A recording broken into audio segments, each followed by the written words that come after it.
ऐसे बच्चे बहुत ही ज्यादा मुझे मैसेज कर रहे हैं और बोल रहे हैं कि सर ये लास्ट 45 डेज में क्या करना चाहिए। देखने के लिए भी नहीं गया था कि रिजल्ट क्या होता है, क्योंकि मुझे ज्यादा एक्सपेक्टेशन थी नहीं। मेरा रूममेट ने आकर मेरे को बताया था कि भाई तेरी ऑल इंडिया रैंक 23 आई और पीवाईक्यू अगर आपने सारे सही तरीके से सॉल्व कर ली, मतलब 50 मार्क्स लाना तो बड़ा ही आसान। जो बच्चा बहुत ज्यादा सीरियस होकर इस चीज को पढ़ता है तो उसको प्रेशर फील होता है। रिजल्ट वाली चीजों को अगर आप हटा देते हैं आपको कभी प्रेशर फील होगा। हेलो मेरे प्यारे दोस्तों, सबका स्वागत है इस सेशन में। और लास्ट 45 डेज बचे हुए हैं गेट एग्जाम को लेके। बहुत सारे बच्चे थोड़े से पैनिक हो रहे हैं क्योंकि वो क्वेश्चन सॉल्व करते हैं, क्वेश्चन सॉल्व नहीं हो पा रहे। कुछ क्वेश्चन में सिली मिस्टेक हो जाता है, कुछ क्वेश्चन में मोटिवेशन की जगह वो डिमोटिवेट हो जाते हैं। लग रहा है कि सीख भी रहे हैं कि नहीं सीख रहे। जैसे ही सब्जेक्ट उठाते हैं तो ऐसा लगता है कि सर भूल सा गया, मुझे याद नहीं आ रहा है। रिवीजन करने पर भी वो कॉन्फिडेंस बिल्ड नहीं हो पा रहा है। ऐसे बच्चे बहुत ही ज्यादा मुझे मैसेज कर रहे हैं और बोल रहे हैं कि सर ये लास्ट 45 डेज में क्या करना चाहिए। तो दोस्तों, मैंने बहुत बार अपने सेशन लिए हुए हैं और सेशन में मैंने बताया भी है कि मेरी खुद की ऑल इंडिया रैंक 23 थी और मैंने लगभग 2.5-3 महीने के आसपास ही मैंने अपनी प्रिपरेशन करी थी। तो मैं ये जो लास्ट के 3-4 महीने के अंदर क्या करना चाहिए मुझे अच्छे से पता है, पर ये लास्ट 45 डेज की बात हो रही है। तो ये 45 डेज तो और ज्यादा क्रिटिकल हो जाते हैं जिन बच्चों ने प्रिपरेशन पहले से ही स्टार्ट कर दिया उनको, क्योंकि इस समय होता है अपने मोमेंटम को बनाने के लिए। और ये सारी चीजें डिस्कशन नहीं करूंगा, मैं आपको मेरी जर्नी बताऊंगा कि मैंने क्या क्या किया इस रैंक को लाने के लिए। सबसे पहले चीज, जब मैं प्रिपेयर कर रहा था तो मेरे दिमाग में कभी भी अंडर 100 वाला कोई टारगेट था ही नहीं, क्योंकि मैं उस भीड़ का हिस्सा नहीं था जो बहुत सीरियस होकर उस चीज को प्रिपरेशन कर रहे थे। मैं उसका हिस्सा था कि यस, मैंने फॉर्म भरा है, मुझे अपना बेस्ट देना है, और इसी वजह से मैंने एग्जाम से लास्ट डे तक भी मैंने कोई प्रेशर अपने पर नहीं लिया। तो जो बच्चे प्रेशर में आते हैं वो कहीं ना कहीं अपनी एफिशिएंसी ऊपर नीचे आप करोगे। बट यस, अगर आप रिजल्ट के बारे में ज्यादा नहीं सोचोगे तो आप उस लूप में भी नहीं फंसोगे और आपका कॉन्फिडेंस भी हमेशा के लिए बना रहेगा, जो मेरे साथ हुआ था। मैंने एक दूसरी चीज, मुझे पता था कि 2.5 महीने के अंदर सिलेबस कंप्लीट नहीं हो सकता, तो मैंने इस चीज पे ध्यान भी नहीं दिया कि मुझे सिलेबस कंप्लीट करना है। मैंने अपने रिवर्स इंजीनियरिंग किया। हालांकि आज की सिचुएशन और पहले की सिचुएशन में देखोगे तो काफी कुछ डिफरेंस देखने को मिलेगा। और सबसे पहला डिफरेंस है क्वालिटी ऑफ क्वेश्चंस। आजकल के क्वेश्चन वाकई काफी अच्छी क्वालिटी और डेप्थ में पूछे जा रहे हैं। हमारे टाइम में इतने ज्यादा डेप्थ के क्वेश्चन नहीं पूछे जाते। दूसरी चीज, उस समय अगर हम 2-3 सब्जेक्ट छोड़ भी देते हैं तब भी आप अच्छी डिसेंट रैंक ला सकते थे।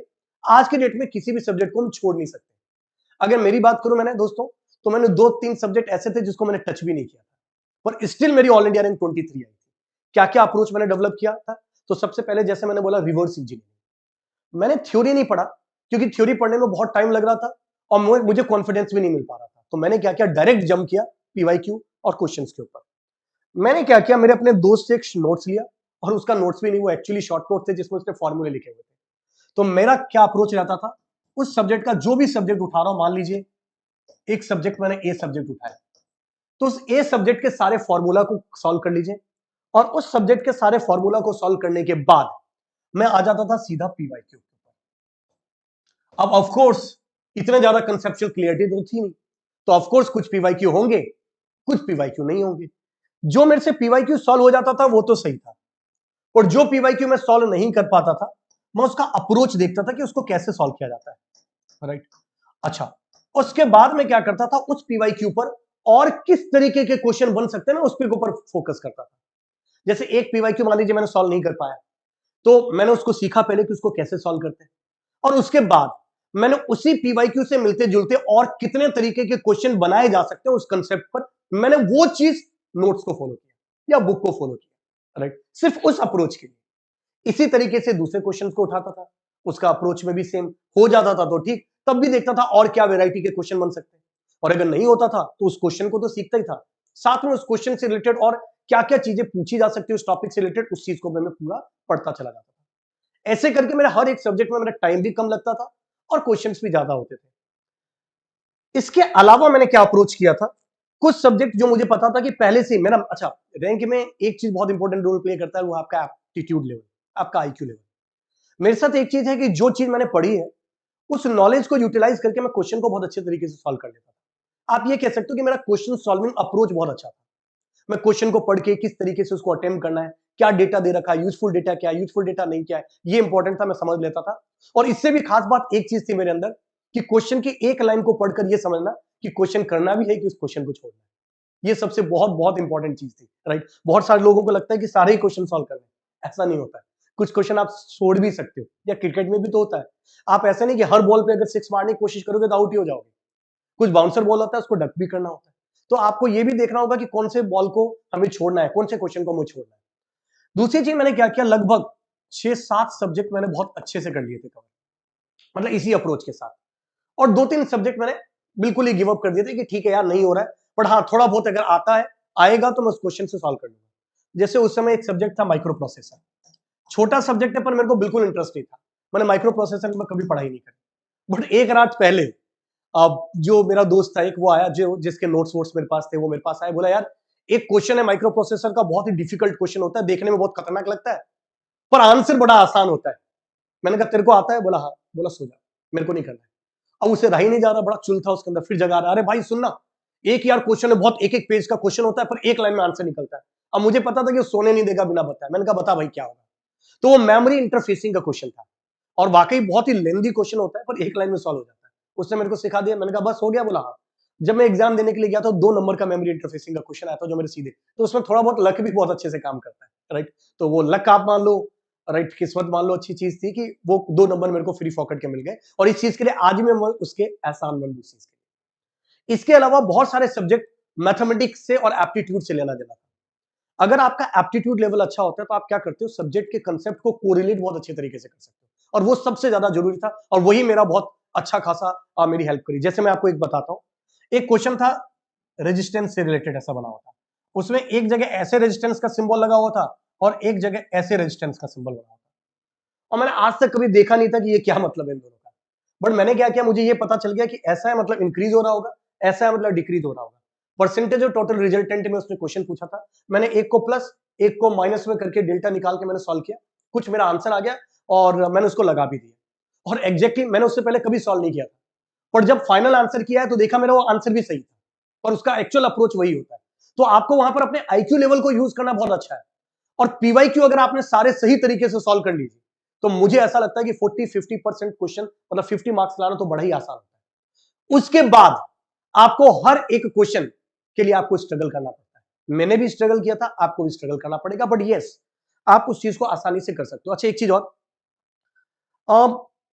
जो बच्चा बहुत ज्यादा सीरियस होकर इस चीज को पढ़ता है ना तो उसको प्रेशर फील होता है, पर जब आप रिजल्ट, जो मैंने पहली चीज बोली थी, रिजल्ट वाली चीजों को अगर आप हटा देते हो तो आपको कभी प्रेशर फील होगा ही नहीं। एक और चीज जो मेरे को लगभग पूछते हैं बच्चे कि कितने मॉक टेस्ट आपने दिए थे अपनी एनालिसिस के लिए, तो मैं आपको मेरी जर्नी में बता दूं, मैंने सिर्फ एक फुल लेंथ टेस्ट दिया था अपनी एनालिसिस के लिए, और वो भी इसलिए ताकि मैं ये देख सकूं कि पेपर होता कैसे। उस समय हालांकि ऑफलाइन पेपर होता था, ऑनलाइन नहीं होता था, तो मैंने बस एक, वो भी पेपर ऐसा था कि मेरे दोस्त का था, वो पेपर में लेके आया और मैंने उसको बोला कि भाई दे, मैं भी देता हूं, और उस क्वेश्चन को मैंने पूरा 3 घंटे तक बैठ के दिया, सो दैट मैं उस मैनेजमेंट सीख सकूं कि उस 65 क्वेश्चन को कैसे झेलना होता है, किस तरीके से करना होता है, और एक ही करके गया।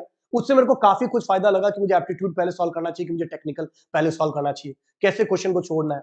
और मैंने अपने पूरे 3 घंटे के पेपर की एनालिसिस में भी अगर मैं बताऊं तो लगभग 2 घंटे के अंदर, 2 आवर्स के अंदर मुझे जितने क्वेश्चन आते थे वो मैंने सॉल्व कर लिए थे 3 घंटे के पेपर। 30 मिनट्स मैंने लास्ट में और लगाया कि जो जो नहीं हो रहे हैं उसमें थोड़ा सा और मैं डिवोट कर सकूं। लास्ट के 30 मिनट्स तक तो मैं बिल्कुल ही खाली बैठा होता, क्या करूं मुझे कुछ भी नहीं समझ में आ रहा, राइट। तो बट ये चीज है कि अगर आप बहुत सीरियस तरीके से ना हो, कि अगर आप कंसेप्ट को अच्छे से पढ़ते हो पर रिजल्ट ओरिएंटेड आप ज्यादा दिमाग में नहीं रखते, तो डेफिनेटली आप थोड़ा सा फ्रीडम में जाके पेपर देते हो। क्योंकि आपको, मुझे ये भी नहीं पता था टू बी वेरी फ्रैंक, जब रिजल्ट आया तो मैं देखने भी नहीं गया था रिजल्ट क्या होने वाला है। उस समय ऑनलाइन नहीं आता था रिजल्ट, तो मैं देखने के लिए भी नहीं गया था कि रिजल्ट क्या होता है, क्योंकि मुझे ज्यादा एक्सपेक्टेशन थी नहीं। मेरा रूममेट ने आकर मेरे को बताया था कि भाई तेरी ऑल इंडिया रैंक 23 आई, तब जाके मुझे एहसास हुआ कि अरे मेरी रैंक आ गई। तो कितनी बार ऐसा भी होता है, बट जो बच्चे अभी इस बार प्रिपरेशन कर रहे हैं उनका मेरा सजेशन बस इतना है कि पीवाईक्यू बहुत अच्छे से सीरियस होकर करके जाइए। मैं भी रिसेंटली आईआईटी दिल्ली भी गया था और वहां मैंने बच्चों से मिला, और उन बच्चों ने भी मुझे इतनी सी चीज बताई कि सिर्फ पीवाईक्यू हमने 2-3 बार कर लिया था। एक ही बच्चा ऐसा था जिसने एक बार किया था, अदरवाइज 2-3 बार उन्होंने पीवाईक्यू सॉल्व कर लिया था। तो पीवाईक्यू भी आपको मल्टीपल टाइम सॉल्व करके रखना है। रिवीजन नोट से करते रहिएगा, क्योंकि रिवीजन जितना ज्यादा करोगे उतना कॉन्फिडेंस भी आएगा। एक चीज और, जो बच्चे जनवरी फरवरी से पढ़ रहे हैं उनको लग रहा होगा कि बाइंड अप हो गया, नहीं, आपको मैं बता दूं सिलेबस कभी खत्म ही नहीं होता है। एक बच्चा जिसका 283 के आसपास रैंक था, जिससे मैंने बात करी आईटी दिल्ली में, उसने बोला लास्ट मोमेंट तक से मेरे को घबराहट हो रही थी कि मेरा सिलेक्शन होगा क्या, सिलेबस बहुत सारा बचा हुआ, कैसे करूंगा। तो जिसकी 283 रैंक आई उसके साथ भी ये प्रॉब्लम है इवन जिसकी AR1 आई थी लास्ट टू लास्ट ईयर, उससे भी जब मैंने डिस्कशन किया तो बोला था सिलेबस तो सर गेट का कभी खत्म ही नहीं होता है, तो आप जो सिलेबस के पीछे भाग रहे हो खत्म करने के लिए, वो लास्ट दिन तक नहीं चलेगा। बट हाँ, कॉन्फिडेंस बना के रखिए, प्रिपरेशन अच्छे तरीके से करिए, PYQ सॉल्व करिए, रिवीजन करिए, जितना ज्यादा चीजों को समेट सकते हो उतना ज्यादा समेट लो, राइट। और ये इंपॉर्टेंट चीज है। और एक चीज और, 2026 को 2027 मत बनने दो कि चलो ठीक है हो गया अब अगले साल करेंगे, नहीं। 2026 तो 2026 ही, 27 होगा बाद की बात है, पर अभी आपको पूरा एफर्ट 2026 के लिए देना है। तो ये मैंने आपको कुछ मेरी जर्नी के बारे में बताया दोस्तों। स्टिल अगर आप लोगों को कुछ और जानना है तो इस वीडियो के अंदर कमेंट जरूर करिएगा। Till that, thank you very much, all the very best, जय हिंद दोस्तों।